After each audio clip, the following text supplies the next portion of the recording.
Hi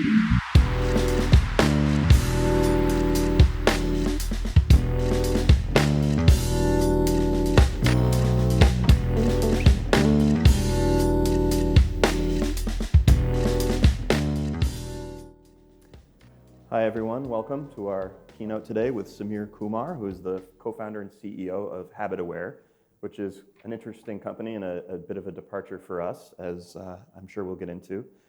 So Samir, tell us a little bit about HabitAware and how it got started. Yeah, sure. Thanks for having me.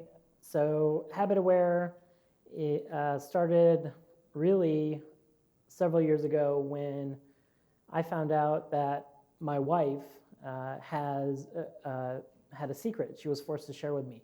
She compulsively pulls her hair out from her eyebrows and eyelashes. And for her, this was this huge thing. And even I, one of the closest people to her, didn't find out until we were living together after we had gotten married. And it really affected the ways in which she grew up. She had hidden it from everyone she knew for 20 plus years. It started when she was 11 or 12. And I'm still learning today to the degree to which this had an impact on her life. She thought she was weird. She thought she was alone. And it caused impacts such as, she would refuse pool parties when she was younger because she was worried that her makeup would wash off and people would look at her and ask her what's going on. She thought she was different and not good enough for certain schools, certain jobs, and that really just had a deep impact in her psyche. And so when I found out about this, I was just really trying to understand what this disorder was. It actually has a name. It's a mental health disorder called trichotillomania. And we did our research, and a couple of weeks later, Anila came to me and said, I wish I had something that alerted me when I was doing this behavior because it's so subconscious. And it's not until after the damage is done that I realize what I've done. And this was around the time that Fitbits had gotten popular. I don't think Apple Watch had come out just yet, but we said, we're both tech enthusiasts, and we said, wow, it's got to be out there. It turns out it wasn't, so we attended a local hack day, a hackathon, recruited some technically minded folks to join us for a one-day project to see if we could build something that could detect when Anila was doing this behavior. So we got those prototypes on her, and they started working amazingly well, to the point where it was heightening her awareness. She could make a different choice now. It actually was a choice rather than something that just happened. And for her, this was amazing. So we attended a conference. There is a conference for these types of compulsive behaviors. They're categorized as body-focused repetitive behaviors. And so we attended the BFRB conference and showed our half-built prototypes, our half-built app, and you could just see people's eyes light up. Kids who were saying, wow, that's like a Fitbit for me. Parents, adults who had struggled with this for 20 plus years, just like my wife. And we took 50 reservations for products that day. We said, we don't know when we're going to be able to ship these, but we'll work on it and get them out to you as soon as we can. And from then on, we were working nights and weekends, just trying to get them out to people. That was in 2015. In 2016, we were accepted into a hardware accelerator program called HACS in Shenzhen, China. And really, we attended and we went there, and the program really helped us go from prototype, where we were, to closer to finished product. We launched a pre-order campaign on our website at the end of that program in mid-2016. And we were able to ship our first units out to people in 2017. And from the launching of the pre-order campaign, there was just a phenomenal response from the community, from doctors, from the nonprofit organization in the space that's devoted to awareness of these behaviors, looking for research for cures. And so that was really our jumping off point. And since then, we've been shipping to consumers. It's been a really, really fun, exciting journey, led us to today. So tell us how the technology works. Yeah, so this is the product right here. It's a simple wearable device. And you will open up the box and put it on and then download our app. The app is the interface for the device, and it will walk you through a 1-minute training process where you'll actually perform your specific behavior. So in my wife's case, that's this particular scanning gesture that she does where she feels she has to look for the one hair that feels out of place that she has to pull. But other people it may be on a different part of the body, the scalp or elsewhere on the body. There's a related behavior known as skin picking or excoriation disorder, where people might feel around for imperfections on the skin before they feel they have to pick at it. And so that would be the method that they train, or the motion they train to the device. After that, the device continuously looks out for that behavior. When it recognizes it, it brings the person into awareness with a vibration, allowing them to make a different choice, changing it from the subconscious to the conscious. I see. So I mentioned at the beginning that this is a little bit of a different company from what we typically see because you're direct to consumer. Why did you choose to go down that path? Yeah, I think several reasons really. So you can purchase on our website. We're available on Amazon as well, and those are really the two methods that two sales channels right now. So we are direct to consumer, and as we looked at this, if we wanted to go the regulatory and reimbursement route, I think that there were a couple of considerations. One, to get reimbursement for a product like ours, it seemed like it would be an uphill battle. Insurance companies are certainly paying for the effects of trichotillomania and excoriation disorder, but they're not seeing it as a line item coded as trichotillomania necessarily. They're seeing it as depression or therapist visits or ER visits even for suicide or other acute problems caused by these disorders. And there's just not a lot of data around this type of mental health condition about the monetary and economic impact it has. So we'd have to develop that as a resource-strapped startup, which at the time was not an option. And then from if we want, and it's not the same discussion, but from a regulatory perspective, this was at the time when products like ours in digital health were just coming out. There wasn't really clear instruction from the FDA. The FDA had since, now a couple of years ago, issued wellness product guidance. And there's a good argument to be made that we fall under that, where they've said they don't want to regulate certain products promoting general wellness or a healthy lifestyle, even if it's related to a specific condition. Do you think you would ever pursue a regulatory clearance or a reimbursement? Yeah, and that's something that we look at, and we're very interested in it because there is no FDA-cleared treatment for trichotillomania or related behaviors. And so I think it would be great from a business perspective, certainly for us to do that. And I think, I think we need a couple of things for that to be in place. So first, clinical validation, and we're working on that. We were fortunate to receive 2 research grants over the last year from the NIH and from the National Science Foundation. As part of that, we're pursuing clinical trials. We're gearing up for our first one in Q4 here.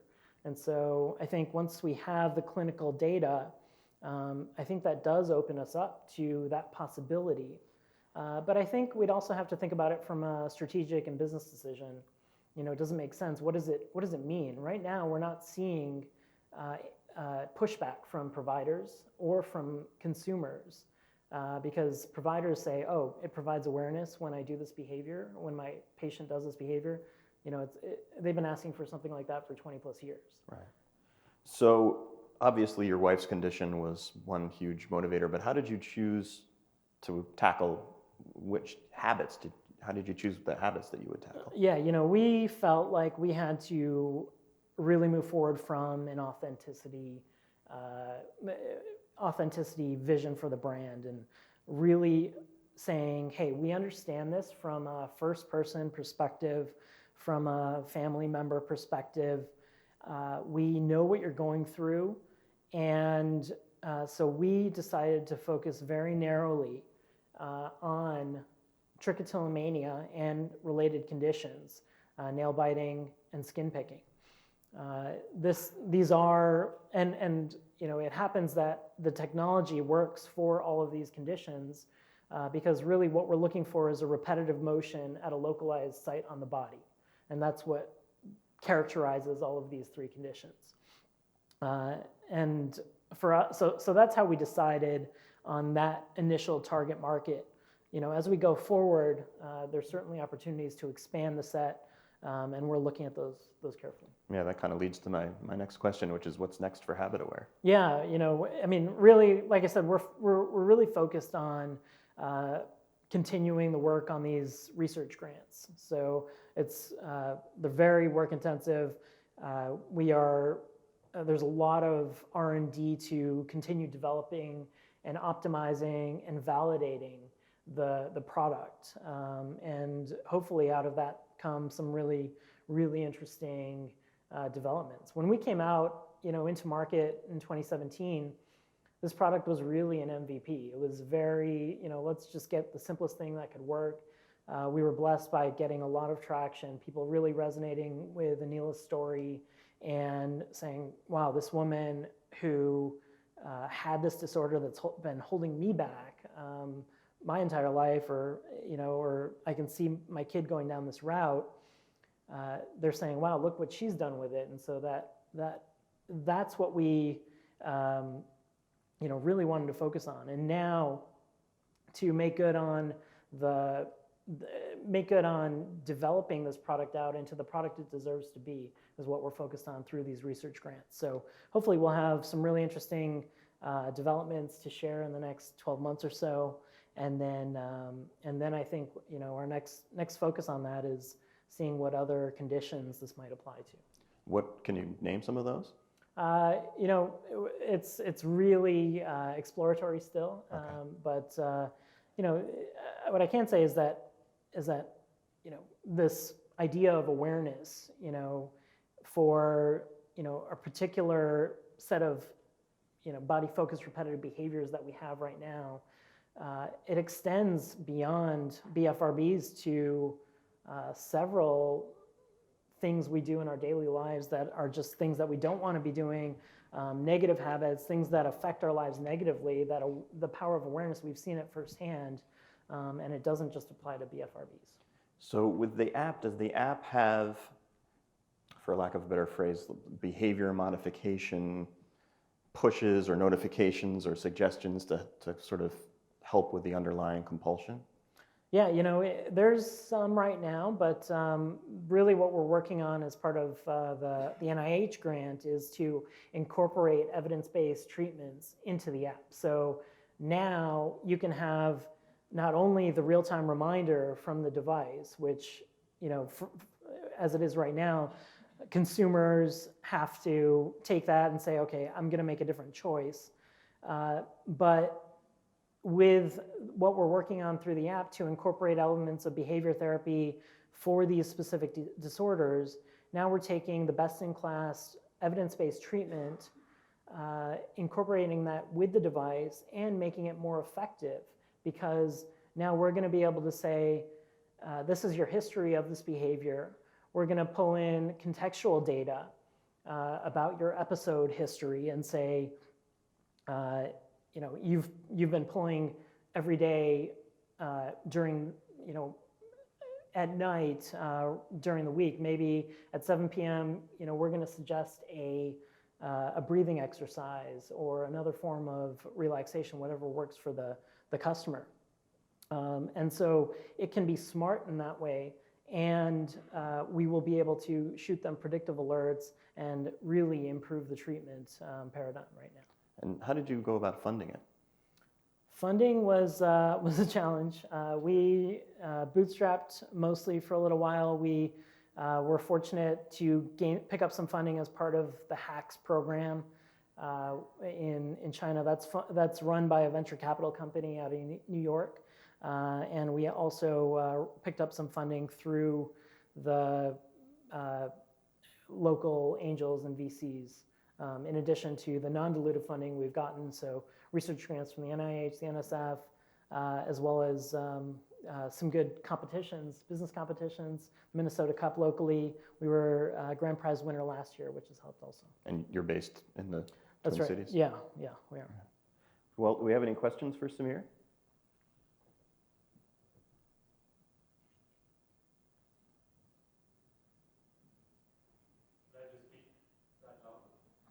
Sure.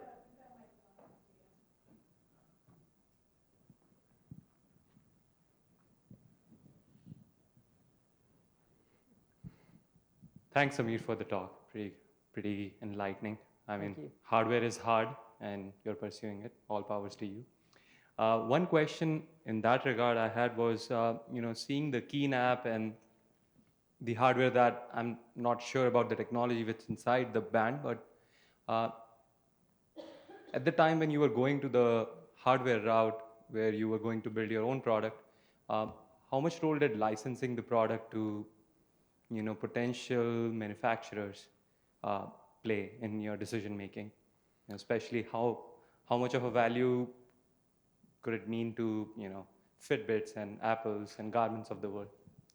Yeah, that's a really good question. When we have considered, and it's also an evolving consideration. So and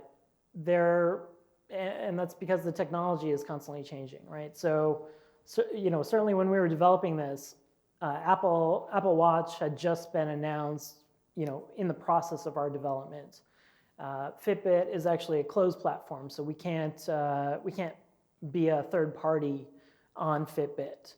Now, having a conversation with Fitbit, having a conversation with Apple could be an interesting route. We felt like we would have to actually go out and prove the market before those would prove fruitful at all, it just felt like we would be wasting our time. So there's that. There's also, as a third party, there's also battery life considerations for us. All it does is really this one function, and that's by design. We think for a meaningful enough condition, you want the one tool that's specifically designed for that problem. You don't want the Swiss Army knife approach where your smartwatch is going off for all these notifications and also letting you know, oh, you may be doing this really debilitating behavior. So there's that consideration. There was a consideration about our market. 30 to 40% of our market are children, and about 25% of our customers actually wear 2 devices, one on each wrist. No one's going to be wearing 2 Apple Watches. Kids are not wearing Apple Watches. And so we had to come to market with something that was the right solution, the best solution for wearability for all of our customers. Another question?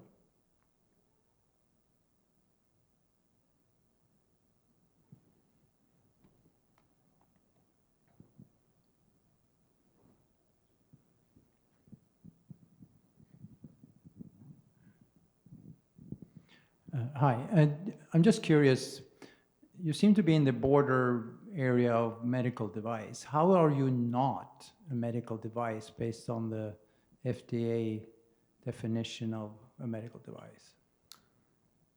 Yeah, so the FDA, as I mentioned, has issued guidance on wellness products. So it's really, because we're non-invasive, we're a low-risk device, you have to look at what we claim to decide if we're a medical device or not. And we discuss, we don't claim we treat any medical condition.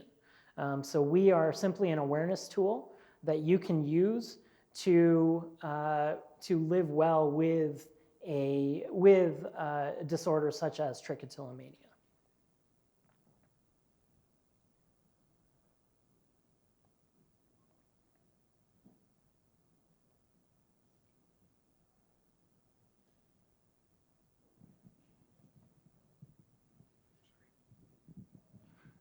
Thanks, Amir, for the talk. I was just wondering, what's the error rate? Like, how much time, does it trigger when you're just like, if I'm nail biting and if I'm just eating, would that trigger it? And is it fixed pattern that you store, or is it more like a self-learning? Does it modify itself over time? Yeah. So we're in our clinical trials, actually, which we're starting and are in the process of.